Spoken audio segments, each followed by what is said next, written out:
Қаскүнемдер Мұхамбет пайғамбардың көзін құртуды ойлайды. Олар балшы, сиқыршы, құмалақшы, дуакештің бәріне барып дуа жасатады. Бірақ сыртынан сан рет сиқыр жасатса да, пайғамбарға әсері болмайды. Сол заманда Емен жерінде мыстандығы мен аты мәлім бір жәдігөй кемпір болыпты.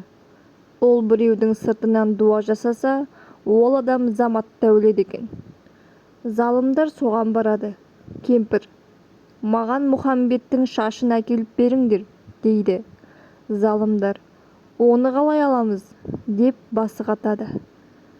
Кемпір пайғамбардың қызметшісі арқылы Мұхамбеттің тараққа тұрып қалған бірнеше тал шашын қолға түсіреді. Шашқа сиқыр жасап, түйіншекке түйіп, Зәруан атты құдыққа жасырады. Ертесіне пайғамбарды науқас меңдейді. Бұл кезде сиқырды сындыратын сүрелердің әлі түспеген кез екен.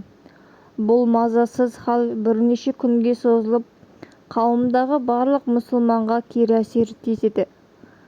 Тәңірі оны дуасынан айықтыру үшін Жибрейіл періштені жұмсайды.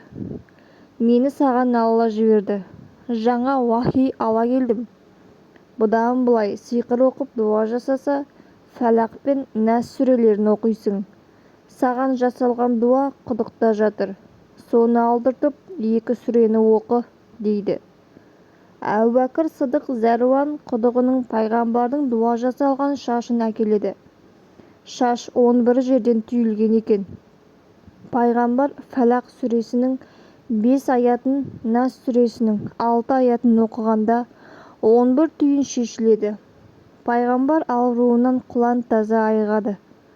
Осыдан бастап мұсылмандар 2 сүрені оқып, сиқыр мен дуадан сақтанатын болыпты. Қазақтар да бұл тәсілді әліге дейін қолданып, дуадан айығып жатады. Кей кездері аталмыш 2 сүрені молдаға жаздыртып, бойтұмар етіп тағып жүреді.